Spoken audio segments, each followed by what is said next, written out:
So welcome to part 2 of the solution of this fun challenge. By the end of this video, we will have joy because the tank will actually be auto-aiming with ballistic corrections and stuffs towards the enemy. And you can even see one of the AI tanks there just starting to move its barrel around. So there's more to do on this, but it's a great starting point and let's get it done. So guys and girls, let's get the rest of this show on the road, shall we? Let's pop into the code and see what else needs to happen. I think we should go as far as the tank turret. And taking inspiration from the tank barrel, what do we need to do? Well, we're going to need something like an elevate method, but it's of course going to be rotate. So why don't we just pop that in?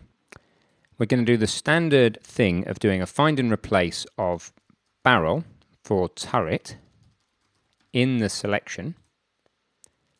And it's just that, it's utank turret elevate. Now, it's not elevate anymore, it's rotate at a given speed. I'm going to get rid of the comment for this one, I think. We just don't need it here.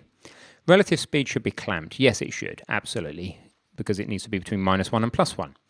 Okay, so we want to get rid of anything to do with elevation. So it's rotation change is relative speed times that. That's good. Raw new rotation. In fact, I could do a find and replace on the word elevation, couldn't I? So let's have a look for elevation. There's loads of those, and change it to rotation. Boom. Now let's make sure it reads right. New rotation is the relative rotation dot pitch. That's not really true. It's the relative rotation dot yaw. Now, plus the rotation change. That sounds good. Now, before I even carry on, I'm just going to put a comment here just to mark where I am. I don't like the fact that I can't see what's happening because I have got all these IntelliSense errors, and they are obviously because I haven't declared this over in the tank turret.h. So let me just go do that right now. Tank turret.h. We're going to need to declare that. Now in the tank barrel.h, what did we do? Did we put it in the private or the public? Because we should do the same thing, right? It needs to be public. So let's just take that bit. And in the tank turret.h, just pop in public. It's the same comment about the maximum and minimum. That's going to be a useful thing if people are using the method. And it's u tank turret. That's right. Rotate at a relative speed. Good. So that should stop the IntelliSense complaining, and it does. Fantastic. So let's keep reading. That's where I got to it. So I put a marker. So the rotation, we don't need to clamp the rotation, so we're not going to bother clamping the rotation, in which case we don't need to call it raw new rotation. We could just call it new rotation or simply rotation. The only difference now is that the rotation doesn't get set as the pitch value inside here. It gets set as the yaw value. So we just, what's the easiest way? Maybe just put a 0 in front. So we get the rotation change, pass it into the F rotator, and that should be good. Now, max degrees per second is complaining. Of course it is, because if we look in the tank barrel.h, we had ourselves a nice blueprint exposed max degrees per second of 5 on the barrel. So we're going to want a very similar thing on the turret in the private section, because we don't want another method to be able to call this, another class rather to be able to call this method. And there it is. So that's set up a sensible default. Let's compile away and make sure that this all works. And indeed, that on the tank turret, we have what we have on the tank barrel. The barrel has this set up with these 3 parameters. We should have a setup section on the turret in a moment with just 1 parameter for the maximum speed. Now, something's gone wrong. I've missed a simple semicolon. Always doable. There you go. You see how I use the compile time to do something else useful, to take me somewhere else, prepare for what I'm going to do next. And that way, if the compile succeeds, I'm already where I want to be. There you go, that's worked. And now the barrel, if I go to it, the turret rather, it has this max degrees per second. We'll leave that at 5. That's all good. I'm going to ignore that. That's an old compile failed log. Let's play the game, make sure it works. It does. So the barrel elevates, but of course it doesn't rotate yet. So why not? Well, I think the simplest way to follow this through is let's follow it through from the start, right? The tank player controller is the very beginning of all of this. Does this have anything that talks about barrels, etc.? No. So what do we do in the C++? Well, we aim at every frame, and what we should really be doing here is popping back to our stack that I showed you a few videos ago and saying, okay, what happens? So the player or AI controller does an aim at a hit location on the tank. And then the tank tells the aiming component to aim, and then we call the barrel, and of course there would be a corresponding call down to the turret. So we need to start in the aiming component. That's where in the stack we want to be starting. That's why it's useful to draw yourself a diagram sometimes. So here's the aiming component, and down the bottom here we have the concept of barrel elevate. Well, how about we have turret? Now, do we even have a turret on here? Well, I think we put it in, but let's check. Yep, we do. Great, so we can say turret, oops, rotate, go turret, and it's going to be the delta rotator that we calculated above, dot yaw. See if this works. I don't expect it to work perfectly, but I'm hoping that we will be pretty close. Let's just check that that turret actually has a implementation of that yaw. It does. That's all good. So let's try it. Let's have a go and see how we do.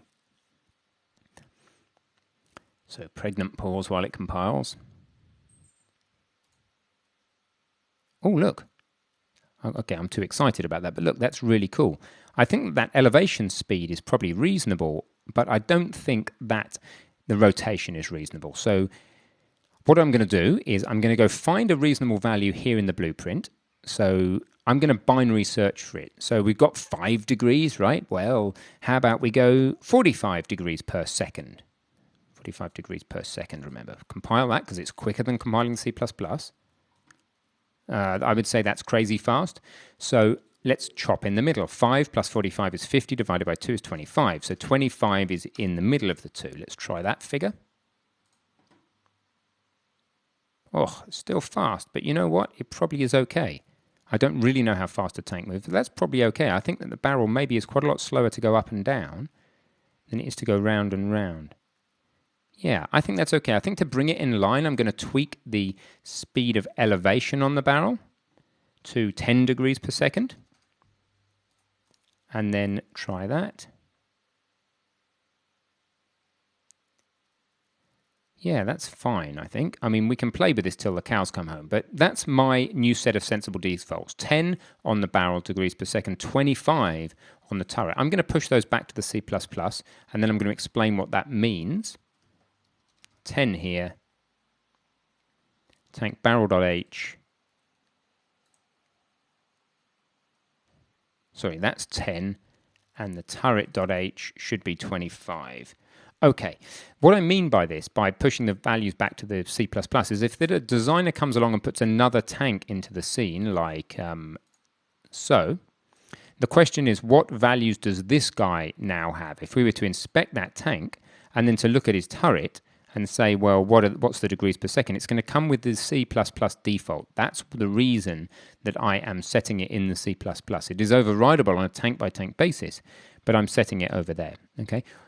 So that's what I'm doing. Where was that tank I just put in? Oh, right there. Let's get rid of it because it'll be confused with the player tank. Look, we have success. We're aiming at that tank. We're aiming at the hill. We're aiming high up the hill. We're aiming potentially at the other tank. I think that we've got a pretty high projectile speed. I think this would be more convincing if we were to go to the tank itself, and then go to the launch speed and set it at, say, maybe even 1,000. That's far too slow, 1,000 centimeters per second, 100 meters a second, about 250 miles an hour is too slow for a projectile. But let's just take a look and see how much more obvious it makes the movement. You see what it's doing here is it's saying, well, I can only get the projectile about that far away in the world, and if I try and go any further, it's going to ignore me. So that is clearly far too little. We want to be able to fire out to about the periphery of the world, so we need to binary search the projectile speed. Let's try 4,000. By binary search, I mean try a value, try another value, split it in half. So one way to do it is just to go diagonally until it stops bothering to update. That's okay. Actually, that's about right, that 4,000. Yeah. Stops bothering about on the boundary. So we can, from the middle of the play space, about get to the edge of it, which is pretty cool because we don't want to be able to hit it anywhere from anywhere. There wouldn't be any point in moving then. So we want to have to move towards the other tank, navigate some obstacles, and then shoot. So that is open to further tweaking later, but 4,000, as a default launch speed, if I can leave it alone, is a good starting point. I'll pop that into the tank header file. as a new default rather than 10,000. We had a to-do to find a sensible default. That's done. While we're here, let's go to all of our to-dos. In Xcode, you can just, rather than going view task list, you can just look for to-dos. We're still asking the question whether or not the tank aiming component needs to tick. It probably doesn't. We don't have a tick method in here. So what I'm going to do is I'm going to say false and then just test that the aiming works. Let's test that the aiming works before we remove the to-do. It's quite important how you handle these minor things. If you delete the to-do first, then you may lose where you are. At least we've got the to-do in here as a safety net. Now, does it still work? Oh, it's not compiled. Come on, compiler, you can do it. So without the tank aiming component ticking, what happens? It still works. And that's fine, and that's because this method is being constantly called from the player controller. So there's no reason for the aiming component to tick, so we can remove that to do, and then we're nearly there. Let's just look at the other part of the task list. Report bug. Oh, I did that. I did that yesterday. That was reporting to the Unreal answers place about this bug. Now, there's a link to that on the previous lecture, actually, on the lecture where I talked about this, about how to report bugs. So that's all done. Everything's cool. I'm going to save that. I'm going to save all on Unreal, making sure they get rid of all these stars, and then commit my work, and we are done. Well done, guys. Let's move on to something more exciting in the next video.